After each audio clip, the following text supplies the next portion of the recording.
So today we're going to go all the way through the list of the best and the worst email providers. Email is still a very important communication tool for business and for personal use. However, unfortunately, a lot of email providers are not what they should be, what they could be, what you would like them to be, even paid email providers. So today I'm going to break this down in this list. We're going to jump right into communication. You're going to want to buckle up and hear what I have to say about these email providers because this affects your life in more ways than you're probably thinking of. Buckle up here on Privacy X for Operation Email. Look at me, I got a list. Yeah, we're going to do a list video. Let's just get right into Yahoo. You know, it really blows my mind how many emails I get on a regular basis that are from Yahoo. Obviously, Yahoo is an F. I mean, I don't even think that is worth talking about. But I wanted to put it on here because AOL, Yahoo, iCloud, the email you get from AT&T or Verizon, do not use these type of emails, guys. I should not have to say this. It could not get any worse, okay? These emails, they are scanned. They are tracked. They are recorded. They are put on servers. They are logged. Your location is tracked. They are sold for marketing data. Do not use these type of emails. I'm not going to list them all here, but they are all an F. Let's get real. Take your communication and your privacy seriously because these things are going to be used against you in the social credit score system. So make the change immediately. First one I want to talk about is your own email server. This is going to be the most private, the most secure, and it is going to be complex for a lot of people to be able to put together their own email server. But, I mean, if you want truly secret, secure email that is not being sold and logged and cataloged and ported right over to the NSA and the FBI, this is by far your best bet. However, you got to be able to do it technically, etc. So S tier for your email service on your own server. Let's go ahead and get into Outlook. Outlook is a really popular option in the business world. Now, Outlook does have really good security. So, a bright spot of Outlook is their security is actually really good. The way they've structured Outlook, really good. The bad is obvious. It's Microsoft. It's United States based. It's invasive. It's intrusive. They're encrypted.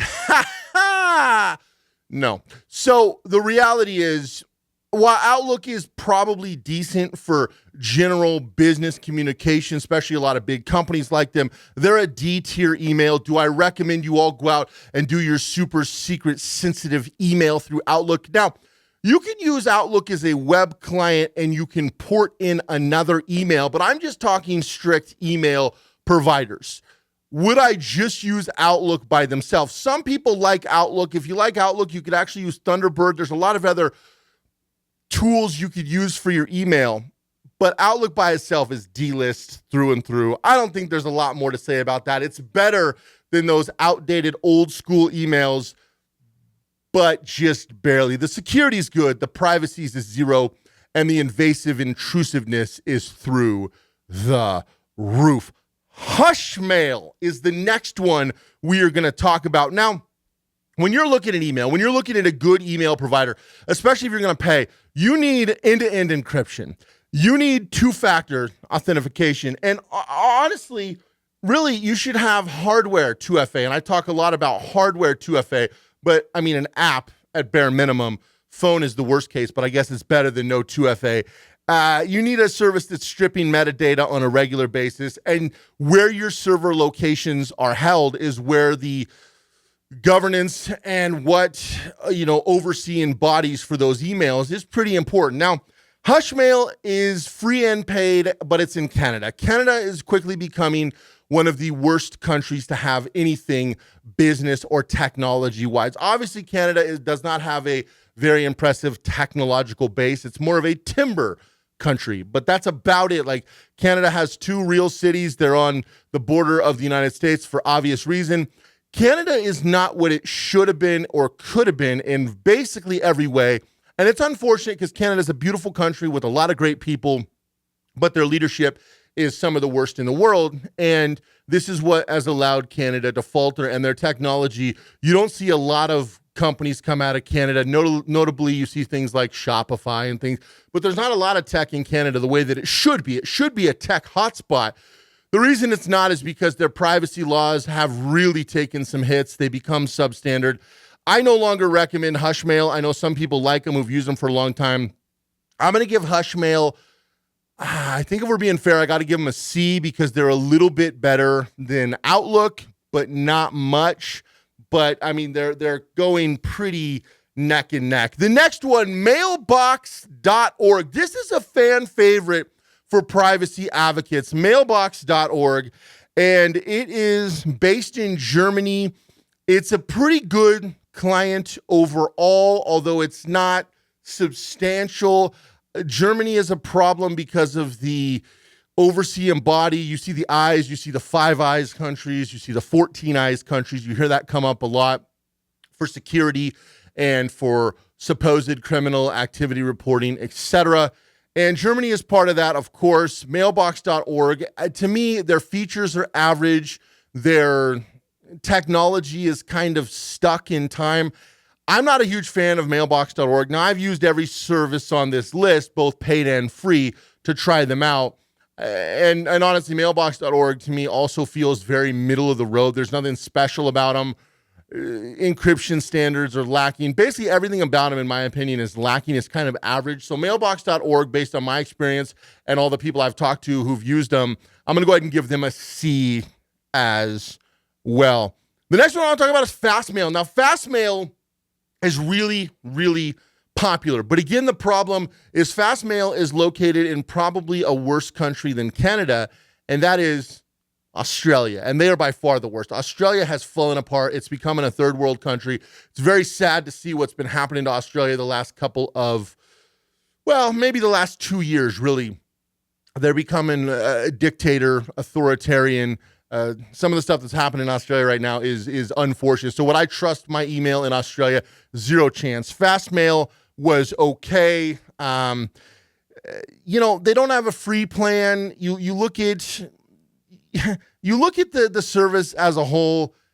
To me, FastMail has fallen down this list substantially. They used to be a little bit better. I'm going to give them a D. I've really lost a lot of respect for FastMail and for some of the practices, some of the leadership or the lack thereof, both in Australia and FastMail. So I no longer use FastMail. I used FastMail up until about a year ago for one of my businesses, and I have since severed ties. They used to be a really good desktop client. They used to have a lot of really good features, but I stopped using them just when they really went downhill. I used to have my entire team on them, and it's just not worth it. So FastMail to me is a D at best, and that's probably being generous at this point. The next one we're going to talk about is MailFence. Now, you may have heard of MailFence. MailFence is in Belgium. Now, getting away from the Five Eyes and the 14 Eyes is really, really difficult. Obviously, FastMail is in the Five Eyes. FastMail is highly over-regulated, highly over-marketed and sold your data. There's no privacy. MailFence is definitely better. You know, if you look at MailFence, there is some different issues with encryption, with closed source code, with you know, just overall the product. Now, where MailFence shines is their security, and I'm gonna bump them up a little bit because their security. MailFence is another one that they're very security focused. Are they privacy focused? No. And so I'm gonna give MailFence, if I'm gonna be fair, I'm going to give them a C, to be fair. And that's probably a little bit generous because of the encryption issues and because of the way their code is structured. I don't personally trust MailFence. Now, I want to be fully transparent. I no longer use MailFence because of some of these things. But I think if we give MailFence a C, that's pretty fair. Belgium is probably better than some, but it's certainly overly regulated. It's just not as consistent of a target. So, but I mean, would I use FastMail or MailFence? To me, they're almost interchangeable. I'm going to go ahead and give them a C. The next one is Gmail, good old Google Mail. Hello, Googlers, you got mail.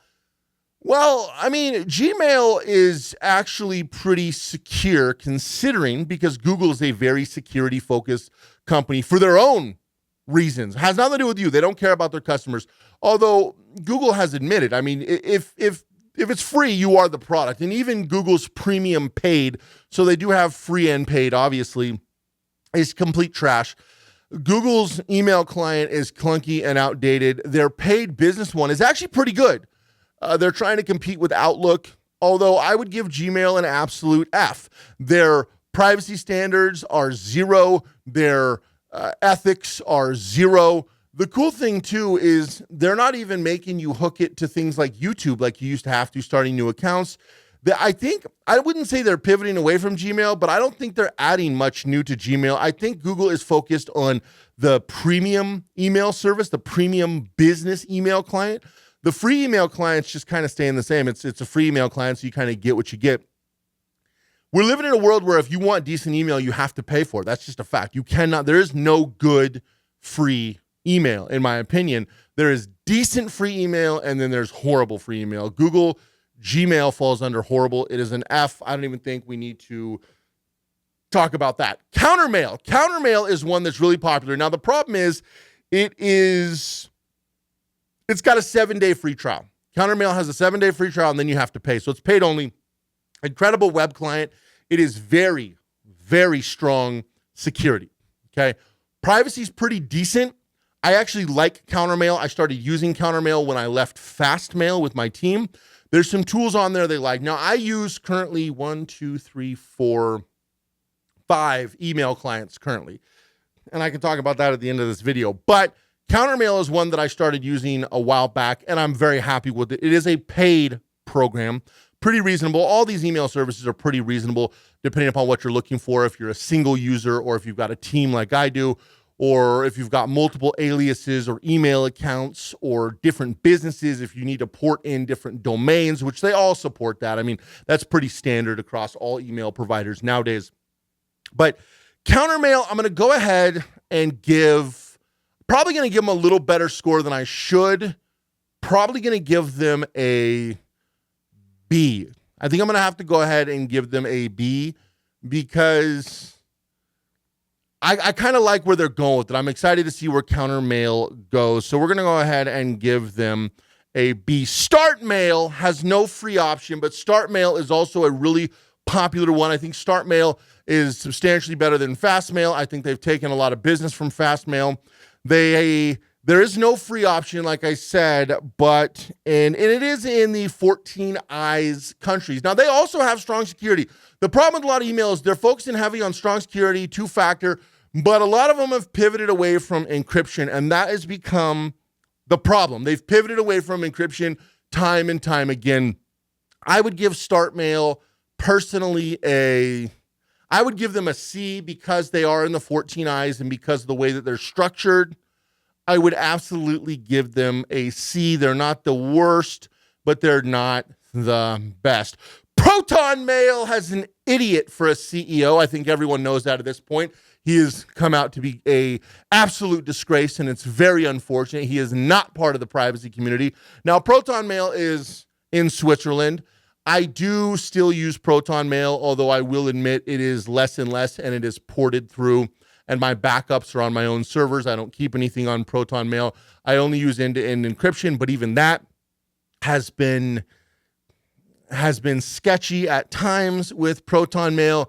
ProtonMail used to kind of be the privacy advocates' go-to first choice for an out-of-the-box email client. Like I said, they are in Switzerland. They are a decent user interface. I personally like their app. It's one of the few email apps that I will actually used to use on my phone. Of course, I no longer do because of everything that came out, because ProtonMail and Proton VPN disgraced the privacy community. I will say that ProtonMail is still better than some, and they are better than a lot on this list. I would give ProtonMail a B. I think that's really the best I can do. They're probably getting close to becoming a C. I'm actually looking at some of their new features and considering canceling because ProtonMail is really becoming very unfortunate. But for the average person getting going, ProtonMail is better than Gmail, and that's really what you're looking for if you're going to pay for something. You want to make sure you're not at the low-rung emails like Hushmail and Gmail and what FastMail has become and some of those. So to step it up, ProtonMail is still a little better. It would be nice if it was ran by maybe a more privacy-focused, maybe somebody who wouldn't so quickly sell out for $1. They say there's no logging except for criminal activity, which means they log absolutely everything and then scan it for criminal activity. Like I said, the CEO is an absolute disgrace, and he's not a privacy advocate at all. He's just posing and pandering to privacy-focused people so he can try to rip you off. That's kind of his business model. They have free plans, they have paid plans, and who really cares? Tutanota, probably the best option on this list. I'm going to have to go with B because how streamlined they are is not as good as how they could be. And also for surveillance reasons. Now, they have less logs than ProtonMail, and if it came down to Tutanota or ProtonMail, I would pick Tutanota for sure. But realistically, they both have some pros and cons. Tutanota has good encryption as well. It's certainly better than ProtonMail's at this point. However, you know, the problem with ProtonMail is a lot of people are looking at their past. They used to be kind of the gold standard. They've fallen a lot, and that's unfortunate. Tutanota would probably be my favorite out-of-the-box email client. Obviously, the best option is starting your own server, which is something that I've started to do because you really have no choice at this point if you want real privacy-focused email because these companies are all spying on you and stealing your data. So Tutanota would probably be number one, privacy-focused and, you know, probably the best option. ProtonMail, sadly, would probably be maybe 2, maybe 3. I'm almost going to put CounterMail ahead of ProtonMail. Probably CounterMail next. ProtonMail would probably be third.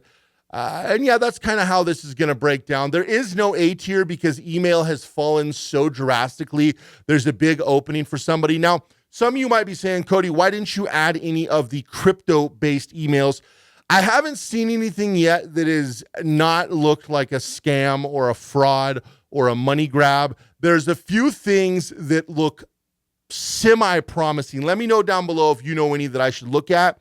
There's a few that look semi-promising, but a couple of them that I thought were going to be really good have turned out to be really, really trash. So crypto hasn't really made too many improvements in email, and also with blockchain technology, that's the antithesis of what you actually want when you're privacy focused. So it's got to be through a privacy network, privacy chain, etc., which is very limited in the crypto space, ironically. Unfortunately, crypto is not turning out to be what most of us hoped it would be. It's actually going to be 2.0 on surveillance and 2.0 on these big brother, big government. It's making things easier for you to lose your privacy and for you to lose your freedom, and it's not really doing a whole lot for privacy and freedom. It's not what it was originally supposed to be. That's why a lot of the original people in crypto are so disheartened and frustrated because we're not where we were supposed to be. But anyway, appreciate you guys checking out this video. Let me know down below what your favorite email is. Have an amazing day. Go make sure you go all in everything you do. If you haven't already, give this video a thumbs up and subscribe. And I'll see you guys in the next video.